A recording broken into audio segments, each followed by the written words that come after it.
It's the Playhouse Podcast with Kat and JJ. Believe it. I missed everything. Missed the show? What am I going to do? Check out the Daily Podcast. Our favorite moments of the week are dead ahead, including, what qualifies you as trashy? There was some very interesting answers to this.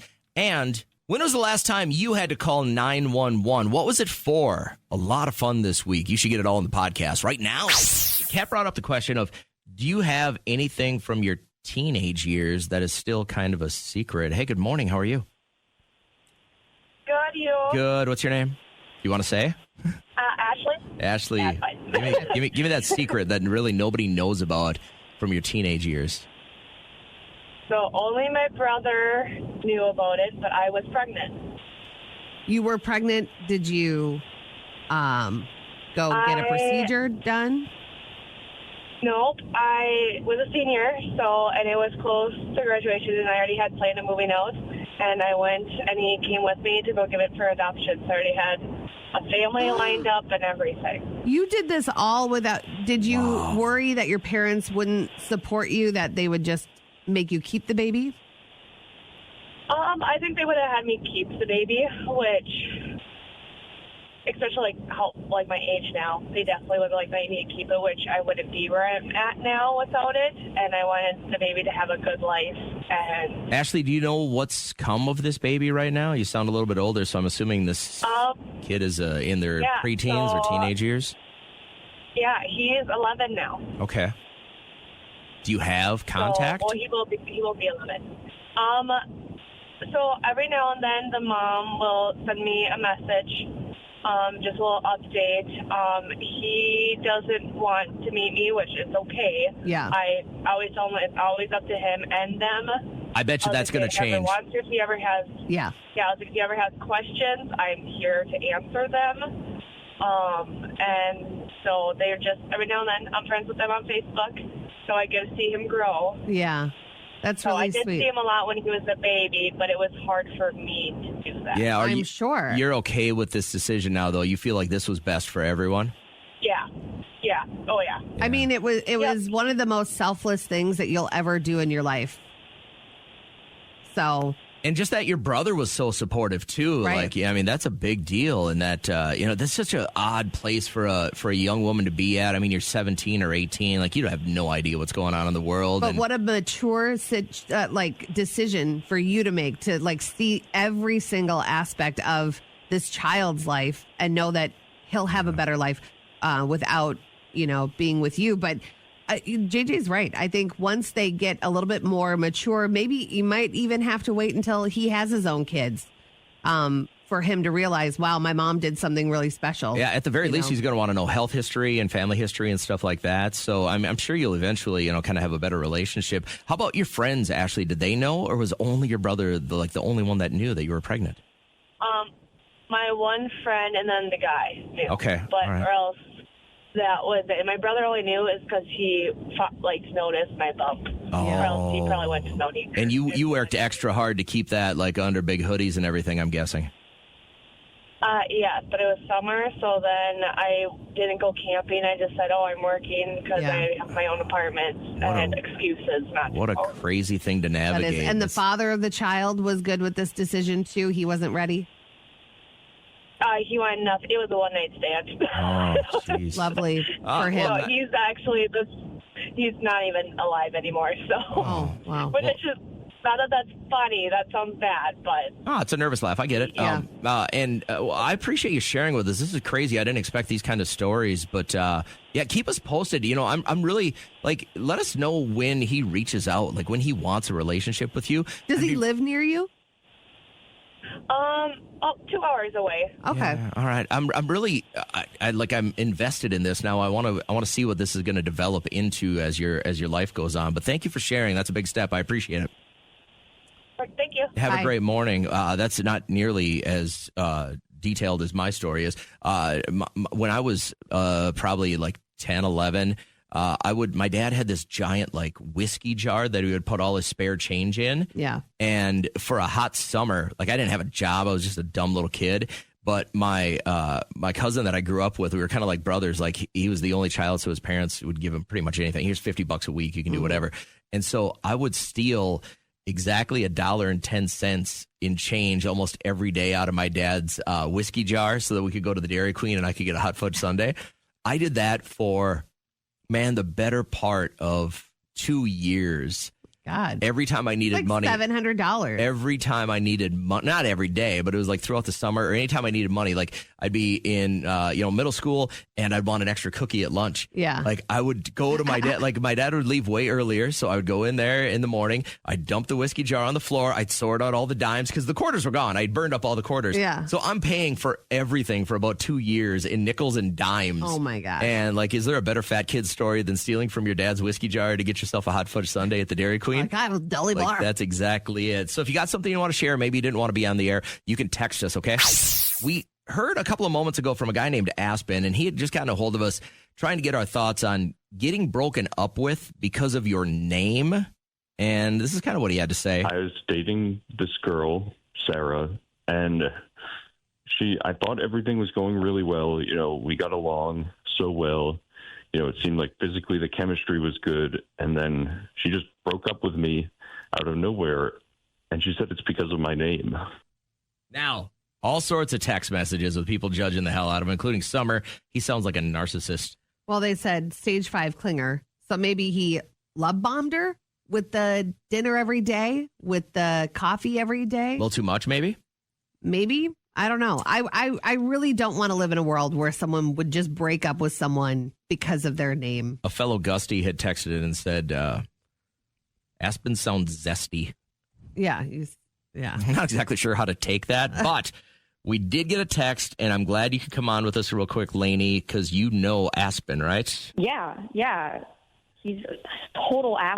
Oh. Like he doesn't even give her the time of day to text her good morning or to say, hey, I've been thinking about you. It's just like, yo, like, where you at? What you doing? Like, come over. Really? So, okay, this is interesting. We're getting his side. That's what they say. You have this side, and somewhere in the middle is the truth. But he was saying she didn't want to be with him because she's shallow and couldn't date someone with the first name Aspen. But that's not the truth. It has nothing to do with his name. It has to do with the fact that he's a jerk. So why did your friend say she was breaking up with him then?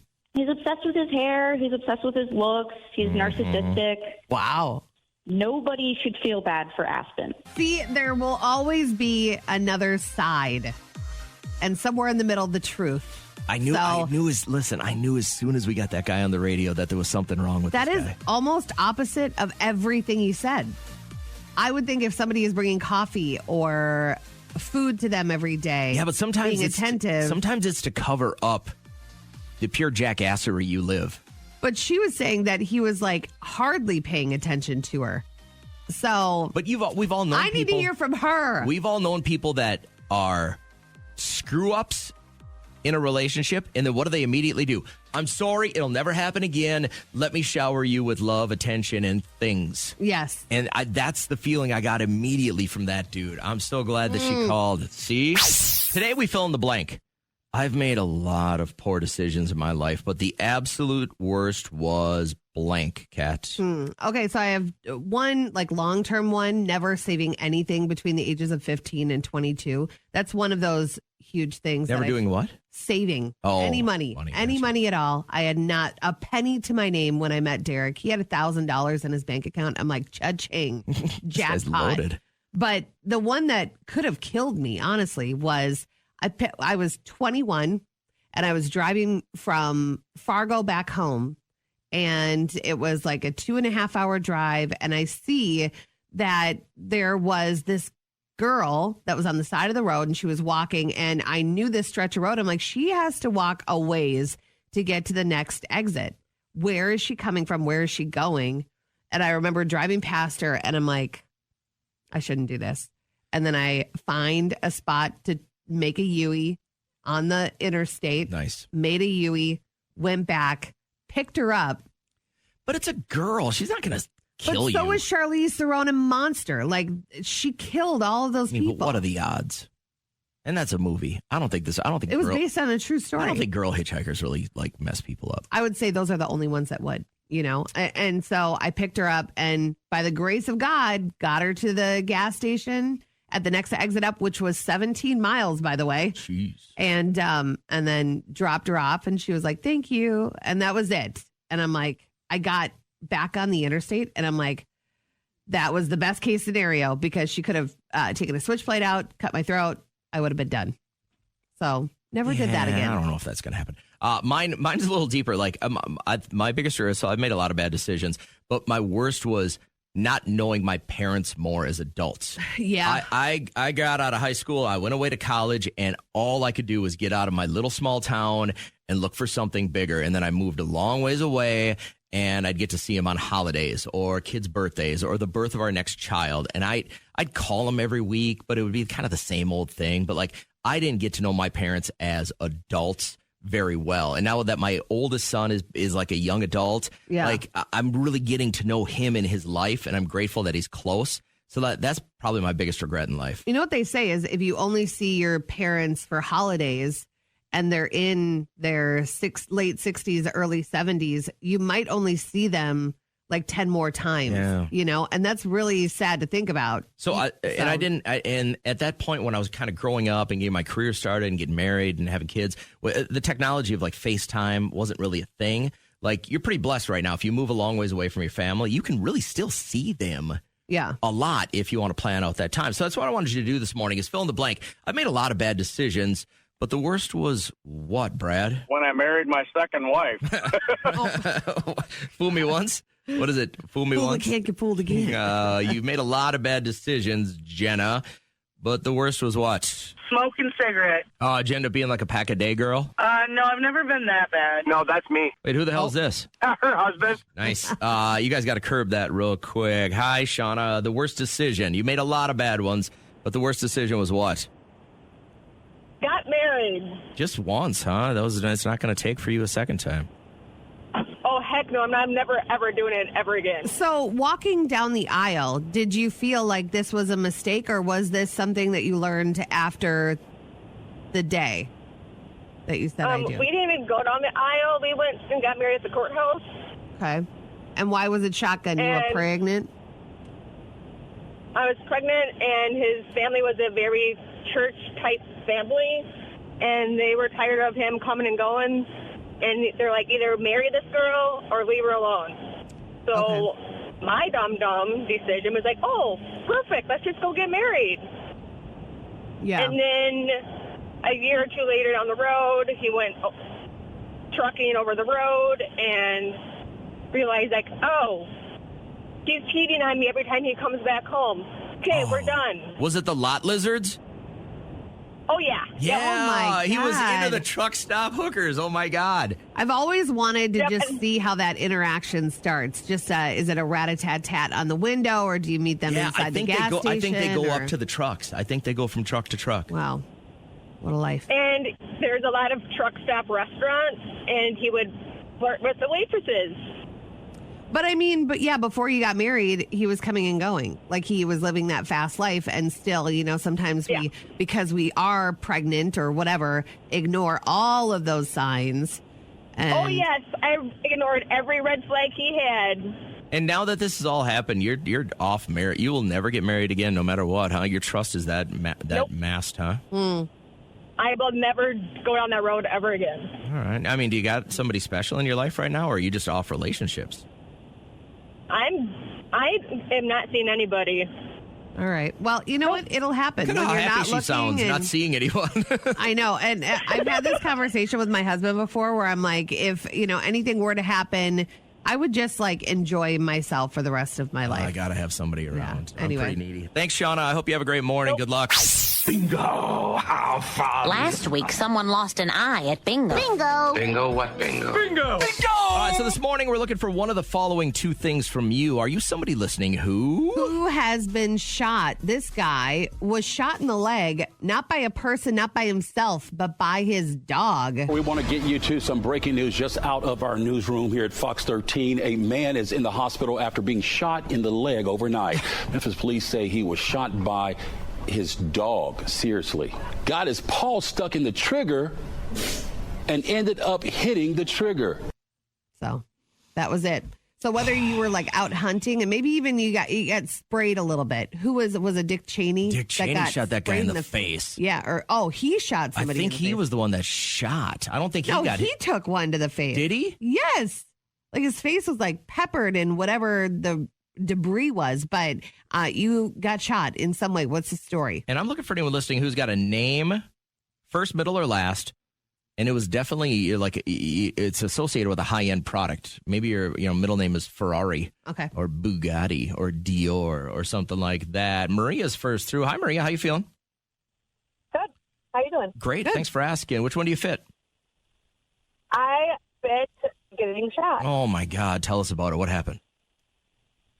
So a while back, I wasn't living a great lifestyle, and I was at the wrong place at the wrong time. And so one of my ex-best friends beat up this girl like a couple weeks prior to that. She beat her up really bad and made her feel stupid in front of a bunch of people. And so she knew that I was this girl's best friend. And so I showed up to one of her cousin's houses or something, not knowing that my best friend had beat her up. And she, like, when I was leaving, she had came out and she shot at me. And it went through. So my car, I was sitting in the car in the driver's seat outside, ready to leave. And she came outside with the gun, and I kind of seen it. And I was like, oh, bleep. And so I moved kind of out of the way because I seen it coming. And then she pointed it right at me and shot. It went through my car window, and it must have like made it slow down a bit because it just grazed the top of my head and went into my car roof. Oh, my God. You are so lucky. She tried to kill me. I got really lucky. Doesn't it make you wonder, like, how, people's brains work? Like, my brain, I'd never say, I'm so angry, I'm going to go find a gun and shoot somebody. But some people don't have that willpower or self-control to say, this could, you go over all the things. This could land me in jail. I could lose my job. I could lose my kids. I think that separates you from the people that are shooting at other people. Yeah. It was nuts. It was crazy. But You've got a guardian angel, something stopping that bullet. Right. I do. I definitely do. So do you have a scar? Does the hair not grow back? So, yep, I do have a scar. The hair does not grow back. It kind of looks like a part. And so I wear my hair up in a ponytail. It looks like a little part there. And I also have, like, the crystal glass from the window stuck in my head. And so, like, in the summertime when it gets really hot and I get sweaty, it itches. It's like little bumps, and they, like, itch because I think the glass is trying to work its way out. Oh, my God. But I don't think it's sharp enough to, like, pierce through the skin. Is this girl in prison now? No. No? Did she go to jail? She shot you in the head and she's not in jail. No. She didn't go to jail? No, I didn't go to the hospital. You got shot in the head and just went home? Yeah. People that don't go to the authorities had a little bit more to do with the scenario. Are you telling us everything, or are you trying to hide something? I'm telling you everything, but I wasn't living a good life at the time. Okay, So, all right. I was in a bad place. These were bad people. I wasn't doing great things, but I didn't do anything to provoke it. It was pretty much just her getting back at my friend. Yeah. I actually did go pick up my friend right after. I drove myself home. I drove myself home. Oh my God, this is one of the You are crazier hardcore. stories we've ever had. Yeah. It was pretty hardcore. But yeah, I don't think so. I ran into her later at a place, and I didn't say anything to her, but I was changing my life around and stuff. So I just kind of let that slide. And I think that was just a big test from God, to see if I was ready for the life that I have today. Yeah. Okay. Good Lord, your And of course, optimism with this is intoxicating. Everyone can grow. Do you feel like she had changed her life around, or were you still pretty scared that she has the capability of doing that again? No, I think that she was in some trouble too. And so I think hopefully she changed her life around. I was really mad for a long time, and now I'm not as angry. Good I'm Lord. not as angry. What a crazy I'm not story. dead, so I'm just happy. I'm happy that I got the second chance. At it. Unbelievable. That glass half full. I'm so glad you called. I hope you have a great day and don't get shot. Thank you, guys. You bet. Take care. Oh, my God. Hi, Alexa. How are you? I'm doing good. How are you? Good. Did you hear that? I did. That was crazy. How do you follow that up? Which one do you fit this morning? I fit the name one this morning. Okay, so give us the name that's, obviously you're named after the little speaker in my house, but what else? I actually work with children, so we have tons of weird names coming through all the time, and I know of a Dior, Chanel. I know a Queen Elizabeth, too. Is that just what she makes people call her? She's 4 years old. Call me Queen Elizabeth. I make people call me Queen around here, too. Nope, I kind of wish that's what they made everybody call her, but that's her God-given name is Queen Elizabeth. That's crazy. That's amazing. And do you just do you play around with these, or are these kids sensitive to this? I kind of feel I'm out when I'm talking to them. Obviously, being with kids, you kind of have to have a playful personality with with them. But it's kind of depending, just because of the situation they're in when I'm working with them. Yeah. This is great. I'm glad he called with these names instead of getting shot. I hope you have a great day today. Oh, thank you. You Take too. care. Now, speaking of getting shot, hey Jerome, tell us about it. I saw your text. Tell us that this was your brother that got capped. Yeah, it was my brother. We live in Minnesota. We were sitting at work in the car waiting to go in, and he has a conceal and carry. And our friend that was in the car asked, "Isn't it pretty easy to take those apart?" And he was like, "Yeah, it is. I can show you." Oh, no. And then take a gun apart, you have to drop the magazine out before you do it. Yeah. And he forgot to do that. So you pull the slide back, flip the switch, and then you have to pull the trigger, and it'll come apart. But since he didn't drop the mag, when he pulled the trigger, it shot him in the leg, went through his leg, and hit the door. And it was a big situation. Yeah, you think? Now, do you, when you have an accident like that, do you end up losing your conceal and carry? No, you actually don't. No, Okay. Everything was fine. I mean, it was a half inch from hitting his bone, so he would have lost his leg, and then a quarter inch from hitting his artery, so then he would have died. Those are always- He got really lucky. Yeah, those are always crazy to hear about. Like if somebody gets like a spinal issue or something, they're like, just a little bit more to the left, and they would never walk again. And Did he end up giving him a great nickname? Like there's got to be a nickname for something like this after this happens, right? I don't know if you've ever seen the movie 8 Mile, but everyone calls him Cheddar Bob. Yeah, there it is. yeah. I knew there had to be something coming from that. That's great. What was the last thing you had to call the cops for, Kat? the last thing that I called non-emergency for was that guy with the pole on the side of the road. What was going on there again? Do I even bother explaining it to you? Because you're just going to say I was blowing it out of proportion, that I didn't see what I saw. What'd you see? Can't tell somebody that they didn't see what they saw. I was driving, and on the left side of the road, there was a minivan, and then there was a truck behind the minivan. So it looked like somebody was going to help this couple out. There was a woman and a man in the ditch. And then this other guy had this long, like, pole, like a metal pole, and he moved to strike.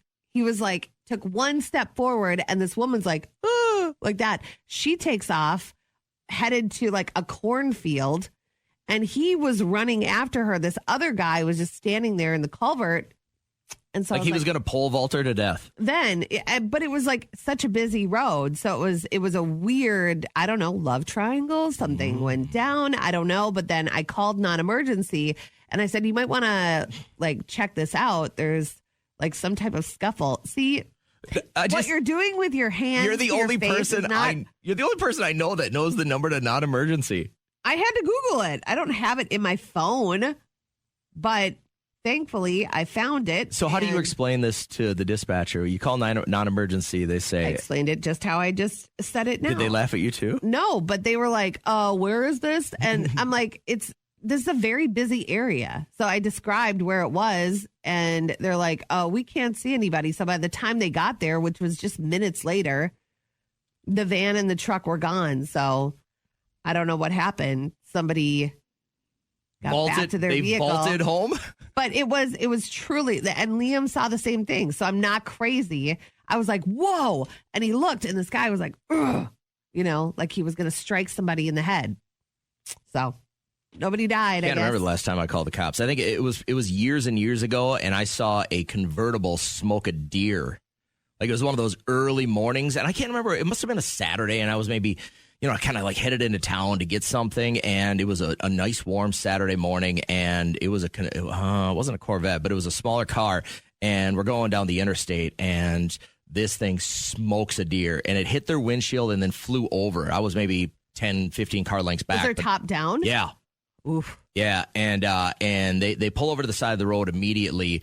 And so I just called 911. I said, hey, here's the spot I'm out on the freeway. A guy just smoked a deer. You guys, obviously, somebody's going to need to get it out of there because the deer was laying in one of the lanes of traffic. Yeah. And I wasn't going to stop. I'm not hauling a deer off on the interstate. Like, I ain't going to go out that way. But I think that was the last time I called. And they're like, all right, what's your name? And I'm like, I'm good. See ya. I can't believe you did that. I bet they could have handled it. I can't believe you inserted yourself into a situation like that. The reason I wanted to talk about this is somebody had sent me this list. And I don't know, you came from a little bit bigger city. The hometown I grew up in always had in the hometown newspaper every Wednesday the list of calls to the police department. Yeah. And so my dad and I would sit there and read through them to see if we knew anyone. My mom does that all the time. All the time. She'll even like listen in and read the blotters. She loves it. This one from Lincoln, Arkansas.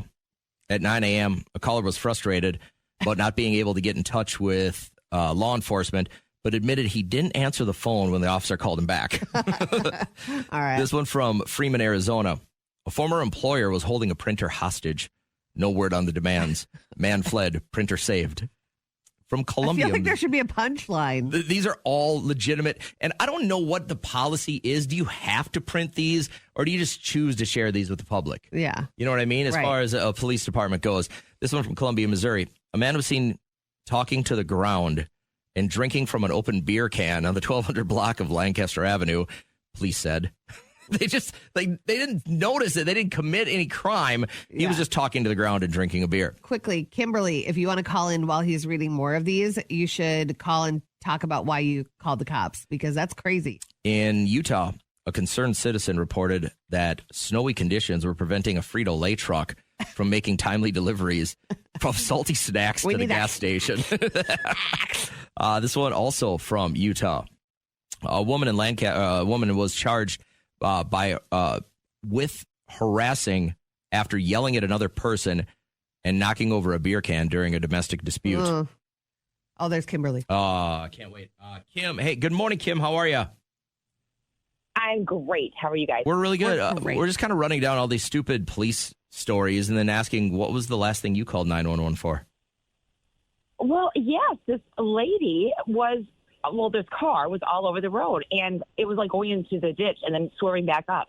So I scurry up beside it, and this lady's head's back, eyes are closed. I have my kids in my car. I didn't want to honk. Yeah. But God knows it swerved into us. I was so scared. Side note, I am a sleep disorder specialist. I am a respiratory therapist, and I'm like, oh my gosh, she has narcolepsy. She needs help. And oh my gosh, it was scary. It was so scary. So and you said I called. Oh, go ahead. Sorry. And I had called, and there were multiple other callers about the same lady. I'm like, it'd be great if a cop would. So that means she's been on the road asleep for a long time. Do you think she has a lot of newer cars have that lane assist thing where it keeps you in the lane? Do you think she had that? Or do you think it was like a medical situation that... I think it was, I don't know if it was a narcoleptic type of person who can fall asleep within seconds, or if she was having, some cardiac issues. But it was frightening, especially because her mouth was open, head was back, eyes were closed, and it was all over. It was frightening. What'd you do about it besides call the cops? Did you get out ahead of it? Did you drop way back? I mean, what happened to the lady? Oh, no, I flew past her because I thought of all the options. Okay, honk. That would be scary for someone who's sleeping, obviously. So I called, and they're like, we've received multiple calls on her. We're going to check it out. I'm like, today, tomorrow, what's the ETA on this thing? Well, I mean, think about this. If they got multiple calls, that means, this is probably a several minute span that this woman is driving asleep. Exactly. It was a curvy road coming up, so I have no idea. It was frightening. Was it a Tesla, by the way? Did it have like auto assist on or something? No, it was a car that kind of matched an elderly lady. It was but it had been a bit dated, so didn't have a lot of bells and whistles. And you never know how this ended up. She could be dead, or she might have made it. I'm just praying that she was found and maneuvered over and probably assisted home. That was going to be my next question is how do cops deal with this, right? You got an asleep driver and obviously, I mean, they learn those maneuvers all the time. They have to keep up their skills and there are certain ways to make sure that you can dominate a vehicle. I would assume they'd get ahead of her and slow down so that her car just slowly bumped up against the cruiser. That's what I would assume is happening. Or they would have called the horses and they would have had like a rope. They're going to lasso her? Well, speaking of sleep disorders, my friend's coworker, she found out later on in she's never dealt with narcolepsy ever. And she is late 20s and she was driving and she had her first bout with narcolepsy and she went off the road. But luckily she wasn't going that fast. It was like a side road. And now she can't drive. Yeah, they yank your license. They don't know when or if it could happen again. And that's really scary. Hi, Kaylee. How are you?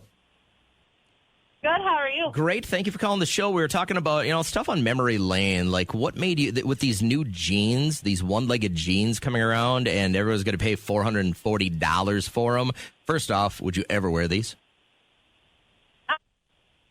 Did I hear absolutely not? Your kind of phone broke up.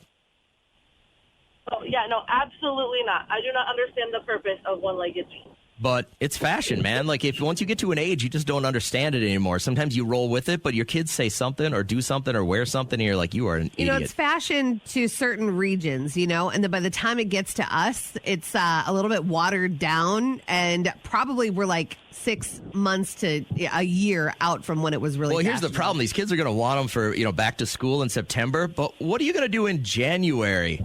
You know what I mean? We live in the Great White North. What are you going to do in January where you got one leg exposed? Anyways, we were talking You're just going to have one very cold leg. Yeah. we were talking about things that made you super cool when you were in high school. What did you have to make the cool side? You had to have Uggs or the Bear Paw brand Ugg boots. Or for some reason, iPhone or an iPod. Any Apple product was just very cool. Kat still hasn't come around to that. How does that make you feel? I won't. It's not my thing. I love iPhones. What do you love about them? What do you think? What do they do differently that my Android can't do? FaceTime.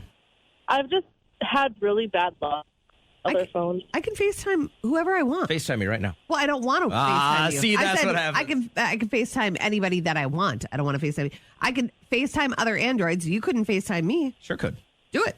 Don't want to. That's what I thought. But That's what I thought. This is what Apple people do. So, but Kaylee and I can FaceTime, and she can't FaceTime with you. And maybe we're going to right after this and talk trash about you. I love that for you, too. So, Kaylee, I'm going to hit you up right after this. We're going to talk mad trash. We're actually best friends. Yeah. Oh, are you? Oh, that's so fun. Good for you. I hope you have a great day. Thanks for calling. You too. Take care. Bye. See, iPhone. You deserve each other. iPhone people have a community where we're not just these naysayers. We're not always rowing against the current. We're not always struggling with green messages and just that kind of garbage. You'll never find Android people putting people down as much as Apple people do. It's just because you got nothing to hammer on us for. We don't need to. It's we're not elitist. You're picking on anybody. It's the easiest pick on. Talking about, you felt like something was wrong. A lot of people would call it what you want, a sixth sense, a premonition, but you feel like something is wrong in your body. And you go to the doctor and they can't really tell you what's going on, but you feel like it's really, really, really, really bad. And Chrissy, I appreciate you holding, and I know a little, but you're not feeling well, right? Yeah, it's been a while. I really haven't felt well. I kind of feel like there's something growing inside of me. It kind of feels like it's getting steadily worse. Yeah. Like you're pregnant or you have cancer? I think I'm more like cancer. I would know if I was pregnant, trust me. Right, okay. Well, there's the weird stories out there where the woman is 9.5 months pregnant. She goes in, they're like, you're going to give birth in 5 days. But what makes you feel like that? Are you WebMDing? What kind of symptoms? What's going on? Well, I've even actually gotten an MRI out of pocket. I've paid for it myself because my insurance wouldn't cover it. I didn't see anything on there, and they didn't find anything either, which I kind of turned into you guys. Maybe somebody out there has some information or something I'm missing. I'm losing my mind here. Yeah, this is odd. You just feel like there's really nothing to support your feeling other than your gut feeling that you have cancer. Nothing to support it. I've gone down every path I could possibly think of to find something medically. I can't even sleep. I'm missing work. I have to take days off. I just feel ragged. This you know? is crazy. Yeah, no. I appreciate you checking in. To have that mentally weighing on you every single day Yeah. would be exhausting. I saw Daisy's text. She said she just read on Facebook the other night that somebody said that they were getting bruising all over the place, and her doctor said they didn't find anything. And then, of course, all the comments, like never read the comments, but people were saying it's a clear sign of leukemia. Right. So, I mean, if they ran labs, different doctors ran the same labs that they would run to try to figure out if somebody had cancer, and they're all coming up no. How many more do you go to? You know, I know you feel the biggest problem I have with this whole scenario is that people are like, trust your body. I'm like, no. I want to trust the guy that had 8 years of med school. But then you really do I'm a have dummy. to get multiple opinions. Doctors are still humans. Doctors miss things. For example, mine had missed it. And then somebody else had brought it to his attention. Have you seen this? Then they had to go look back over it. So you need multiple brains, multiple eyes on a situation that's important to you. So just imagine every day waking up, the leukemia is growing, and not having any medical proof to it. That would be draining. I love, and it doesn't set a great example, but the jerky chew, the shredded jerky. Oh, it comes in a tin like regular tobacco. Yes. I think is it called just jerky chew? Yeah. And it comes in the tin, and then you'd like smack it with your top finger or whatever. And I never had anybody in my life that chewed, but when I saw it at the gas station, I'd always get that. I'd get the shredded bubble gum for the baseball. Oh, Big League Chew. And then I also love, and I mean adults do it too, but roller skating. It's more so for kids, but like we used to live at Cheapskate, like 7 to 11 Fridays. That was our jam. And we'd go. When was the last time you were roller skating? It's like riding a bike. I could do it today. I really enjoy it. I have great balance, but I would hate to find out that I don't, you know? Only takes one step. I'd go down to shoot the duck and never come back up again. On that shredded jerky chew thing, we had, when I was a sophomore in high school, we had a senior that got busted for chewing tobacco. Oh, no. And he had to sit out. I think at the time it was 2 games. And so the rest of the team all went to the gas station and got those and left them in their back pockets. Yeah. So the umpires throughout the games would constantly be checking kids. What's in your back pocket? What's in your back pocket? Oh, it's just jerky chew. It's just beef jerky shredded up. Like, so they went out of their way to be jackasses about the deal, but I thought it was kind of funny. And then, finally a coach puts it together. They're like, the game is taking 5 hours, guys. Can you stop putting that in your back pocket? Mm-hmm. And they didn't really like that. It was kind of making light about tobacco use it's like the those state candy high school. cigarettes. It's just like kind of a weird thing to create, but I know that, monkey see, monkey do. Yeah. So maybe they're like, oh, my mom has a cigarette in her mouth. I want a candy one. So both my parents smoked, and I remember having candy cigarettes as a kid thinking it was it. Like, I've never smoked a cigarette in my life, but I remember in those candy cigarettes, if you blew out hard enough on it, some of that stuff would come out and make it look like you were really smoking. So, Mike, you're first up, man. What's something that is a real kid thing that you actually love as an adult? It's a go-to. It's these uncrustable peanut butter and jelly sandwiches. Let's go. Yeah, Let's baby. go. I love these things, too. It's just, as an adult, you can only eat like one of them before you get really fat. I'm chewing through them. My doctor told me I need to stop, but I'm going through like 3 of them a day. Wow, good I pack Lord. a bunch of them. Yeah, I pack a bunch of them, and I go to work with them. And I mean, all my coworkers give me a lot of gruff for it, but dude, I can't stop. You sound like you actually have a problem. Like, this is like we've talked to addicts on the radio before, and it sounds like you genuinely can't get off the Uncrustables. I mean, I think it's a healthy addiction. I mean, it's not an addiction if you like it, right? No, that's not the way that works. But I appreciate at least understanding that you have a problem. So, what other than Uncrustables or candy cigarettes or Big League Chew or jerky snuff do you love as an adult, but it's really kind of made for kids? You want to holler at us? My wife and I were out to dinner this weekend. I'm not going to say where because it's for sure not a place that I would consider trashy, but twice my wife and I are sitting across from each other, and behind her is a lady eating alone. First thing I did, look for a wedding ring. Oh. Is she by herself? No ring. I didn't see anything that stuck out about her physical appearance. But what I did notice is twice, when families got up and left, before the waitress got over to clear their table, she went over and took some of the food off those plates. You are lying. I swear to holy God. She got up and grabbed food off somebody else's plate. As soon as they're leaving, she got up, she took her plate, she went over by theirs and started shoveling some food onto theirs. Leftover stuff. Their kids had chicken strips. This guy ate half of his, it looked like a bacon avocado wrap or something like that. Yeah. And she took it. And at the first time, I was like, what's going on here? I thought maybe she knew them or whatever. And then the second time, I go, Trish, did you see that? She's like, no, what happened? I go, that lady just took food off their plates. That's crazy. So when I was 18, working in the service industry like that, yeah, I was poor. I didn't have any money. And so I would eat stuff off people's plates when I would bring it back to the kitchen. But now, being an adult, being aware of what comes out of people's mouths while they're eating, hell no, gross. So what do you say? I mean, what makes someone trashy? I know we don't like to use that word, but everybody's got an opinion, right? I'm going to say, and I think it's really, I just think vaping is so trashy. I don't know. It's just, it is always a priority. Where is it? Where did I put it? And then it's also, it gives people, I think, the sense of I can do whatever the hell I want to do with this and smoke. And I have seen people at children's expos that can't excuse themselves to go outside, and they'll take a pull off it and then put it in their hoodie, shirt. Yeah. And I'm like, you are so trashy. Get it together. There was a guy that used to work here. And we used to have our music meetings on Mondays where we'd sit down and we'd go through potential new music ads or songs that just weren't, viable on the radio anymore. And one day, all of a sudden, he pulls out his thing and just in my office. Yeah. It smelled like cotton candy or whatever. I go, what are you doing? And he goes, oh, am I not supposed to vape in here?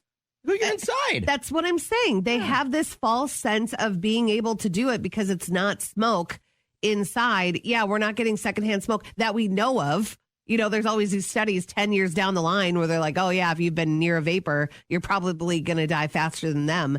But it's just, I don't know. It's a sense of I can do whatever I want. And I don't like that. So that's just the big question this morning. What makes someone a little trashy? Hey, Cody, I see your text. He said hickeys. Right. Cody. Right. I actually used to make my boyfriend in high school give me hickeys because it was almost like, yeah, I got a man. A badge of honor? Yeah. But now I get it. They are pretty trashy. What else is trashy? Yoga pants on somebody that isn't built for it. Oh. I will not say a thing about that because they're very comfortable. So people can wear them. If it's what you want to wear that day, just wear it. Allie, what makes someone trashy?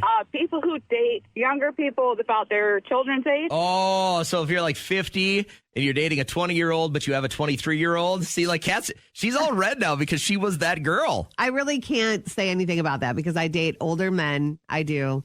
You can't help who you fall in love with, I guess. Jim, trashy means what? Somebody that smokes cigarettes rudely, just blowing cigarette smoke in your face or, Yeah, I agree. We just got off this trip to Punta Cana and the amount of people that were just didn't care about blowing cigarette smoke in your face. My lungs hurt for 3 days after. It was the ashing in the water that really got me too. I didn't appreciate that. So that's why I told, our good friends at our travel agency. And it's, we wanted to try somewhere new. And now we found out that, not all resorts have designated areas. Ashley, I know you were saying something about EBT cards, right, for trash. And I don't know if I agree with that, but explain this a little bit more so I can understand. So I actually have a personal story about that. I had a friend. She would always ask to swap groceries on her EBT if we would fork over cash. And I'm like, no, that's not right.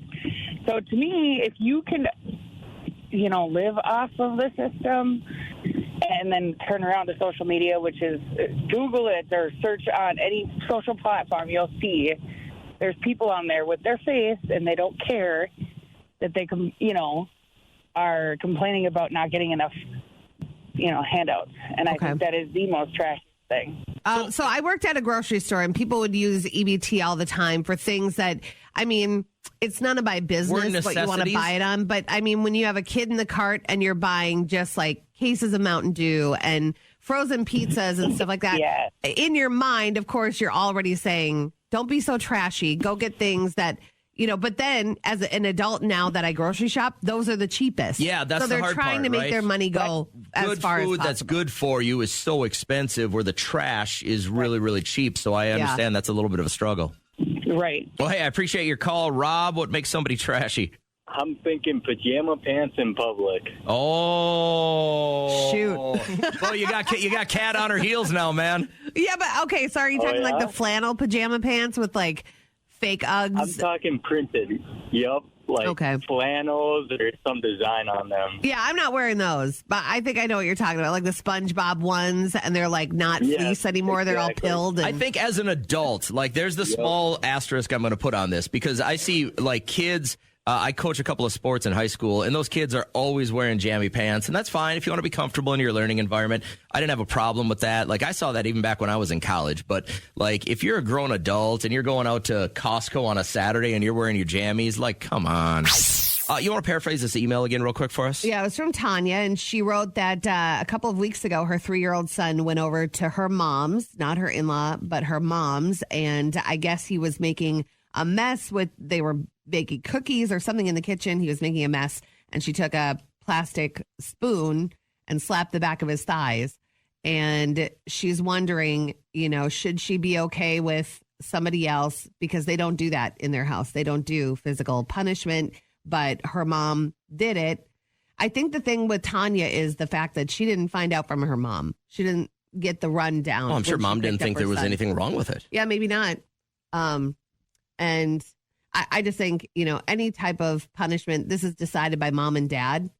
And I'm fine with them reeling my kid in if they're watching. I'm fine with that. But it's the physical thing like that. Absolutely. That just would not fly with me. Barb, your thoughts on this? Oh, I'm a little bit upset with it. Yeah, a little bit. Because, I don't discipline my kids like that. I usually sit them in a corner if they've done something wrong. I never hit my kids. Yeah. And for my mom to lay a hand of any sort on my child, regardless of if my mom or not, I would make sure that my mom don't see my child for a while. Yeah, it would be. Yeah, and I think that that's what might have to happen. Like, I need time to process what you were capable of doing to my child and not telling me, and I need to be able to trust you, and that takes time. So... Yep, and the thing is, if it would have been somebody else besides my family, it would have been hands-on, I'm telling you. Right. It would have been hands-on. Yeah, I get it. That's it's a wonky thing to think that somebody else is going to discipline your child that way, much less. And again, if we want violence to stop, then you've got to continue to break the cycle. I get that our grandparents were probably the spanking age, right? And then, our parents, hopefully, were breaking that cycle a little bit more. We've got to continue to do it. We got to teach our kids not to be violent. Because I just don't, I've never seen any kind of research that has said, hey, if you spank your kid, they'll be a better kid. It's a generational thing. It truly is. It's a learned reaction to somebody doing something that you don't agree with. And I don't want them to be afraid of me. Right. Like, think of that as a parent. The very last thing you want is for that child to grow up afraid of you. You ever want them out on their 18th birthday on the very first day? Make them afraid of you. And then you may never see them again, or your grandchildren, or, anything like that. Like having your kids come back around. I'm telling you, I'm at that point right now where when the kids come back around, there's just so much joy because you develop that early in life. And if you're hitting them, why are they going to want to come back around? I would never go back to a place I got hit. And I think watching my kid, and I guarantee he's going to probably parent the way we do in that sense, where it's just, you got to sit down and have those conversations. If you're not smart enough, so I'm going to do it. I'm going to say something that might make people angry, but I feel like it is, it shows that maybe you're not very intelligent. Absolutely. You can't get the point across with your words. You have to hit a kid. Yeah. If you Good can't Lord. have a good conversation with a 2-year-old, 3-year-old, stay calm, like learn how to work that out. They're going to carry that into the real world and be able to handle conflict instead of throwing bows or getting all heated and hit somebody. And there are going to be people that listen to this right now that probably physically scold their children. This is a good opportunity for you to go, I'm going to quit doing this. And you can stop today and you can Google, you could take parenting classes, you can go on YouTube to try to figure out how to de-escalate a situation with your kids because they're 6. Barb, how many kids do you have, by the way? I have 3 grown children, and I have 5 grandchildren. Okay. And then I have some great-grandchildren from my husband's side, but I've never hit any of my grandkids.